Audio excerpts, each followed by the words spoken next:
I've been listening to a lot of music lately, and a lot of it has been stuff I've never really listened to before. I finally made myself listen to Nirvana's Nevermind. I've gotten more into Tom Petty through listening to The Last DJ. I really got into the band Red Vox, and specifically the album Kerosene, and all that fun stuff, but that's not what I'm here to talk about today.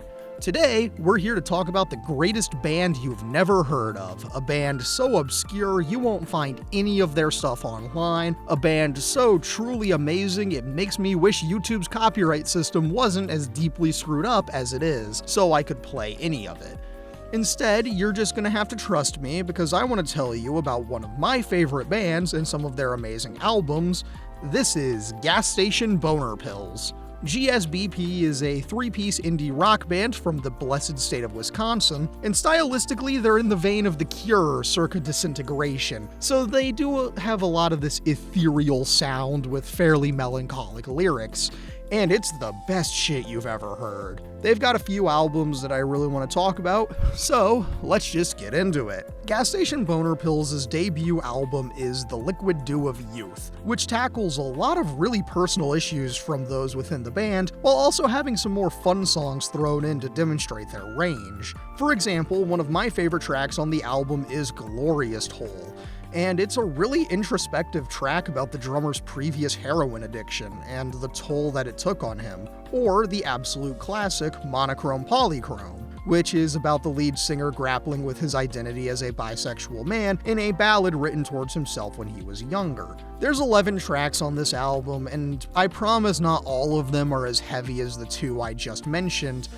Just to give you the rundown, the track listing looks a little something like this: The Liquid Dew of Youth, Glorious Hole, Monochrome Polychrome, Regret It, Pipe Dreams, Atop the Pole, The Meat You Beat, Above or Below the Valley, parentheses, whichever you'd like, In Proximity of Arriving, Fill the Hill, Abruptly Concluding. I know the titles make this look like a joke, but I promise these tracks are not what you think they are based on the titles. Some of them are exactly what you'd think though, like My Dearly Beloved, Above or Below the Valley, whichever you'd like, and The Meat You Beat, but others are like Atop the Pole, which you'd think would be incredibly dirty, but it's actually about a fear of success and fame and how when you gain those things you lose authenticity in yourself. Maybe my favorite song on the album is Regret It, and it's criminally underrated. This is the song I wish I could play for you here because it has all the pain of Nine Inch Nails' Hurt with the ethereal beauty of The Cure's Pictures of You. And outside of that comparison, it's impossible to properly describe here. You just have to hear it for yourself. Obviously, the most popular song on the album is Pipe Dreams because it's a banger beat with silly FCC-compliant words, so it apparently saw some college radio play in good old Wisconsin, but the really special track on the album is the experimental closing track, Abruptly Concluding. This track has this really cool thing that challenges you by doing exactly what the title suggests, and it just stops right in the middle of a big crescendo and cuts right into 1 minute and 9 seconds of silence, because 69 seconds, which I make the argument is genius. It's so funny that they just do that for the thrill of it.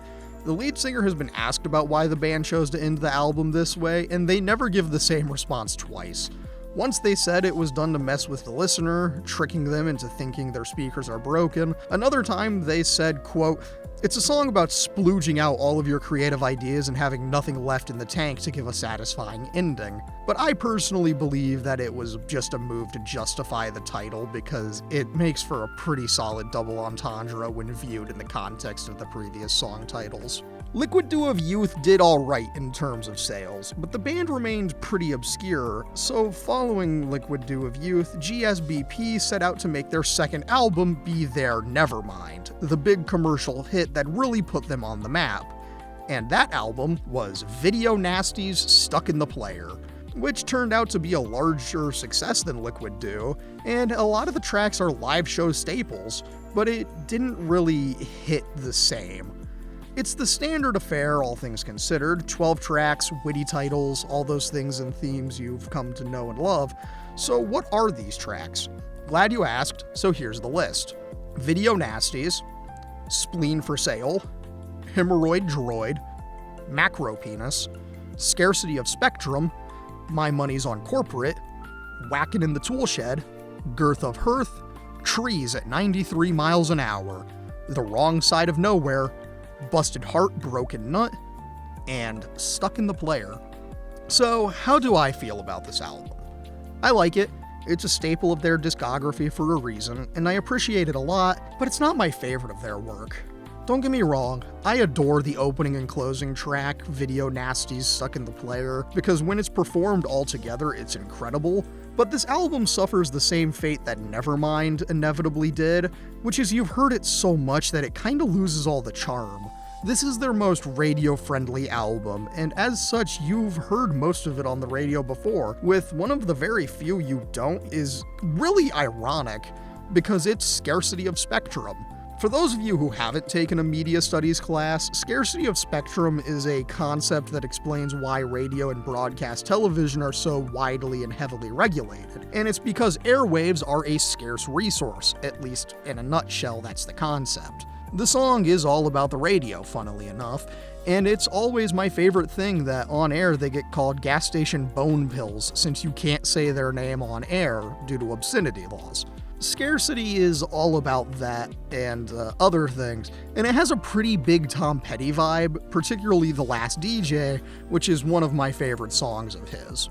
The two other songs you don't hear getting played on the radio are Macro Penis, for obvious reasons, and strangely, Trees at 93 miles an hour. Macro Penis is a personal favorite track. It's a very fun song that was previously rejected from being on Liquid Do for not fitting the general vibe of that album, but Trees at 93 miles an hour is perhaps the crown jewel. This is the most bizarre song they've ever made, because it's all a jab at Paul Walker. I don't know why they made it, but by God did they put everything they had into it. It's so energetic, it's so chaotic, and it's the musical equivalent of, you guessed it, a car crashing into a tree.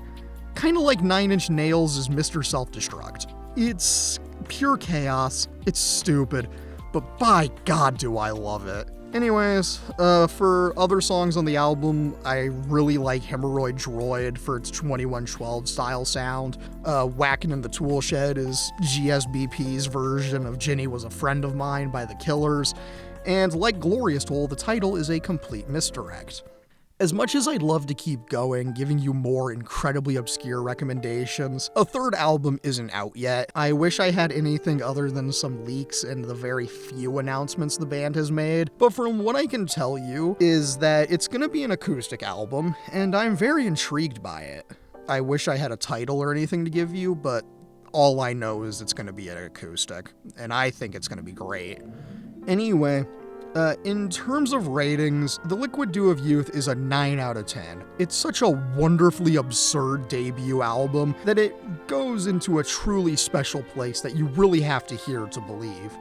Then I'd give Video Nasty's Stuck in the Player a solid 8 out of 10 because it's really good, but it doesn't hit me as hard on the whole, even if it's a hit machine of an album.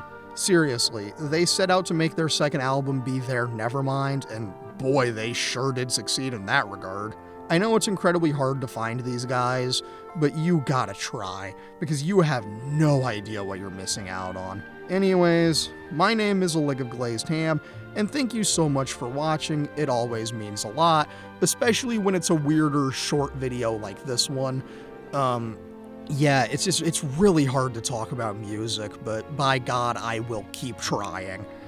Anyways, thanks again, and good night.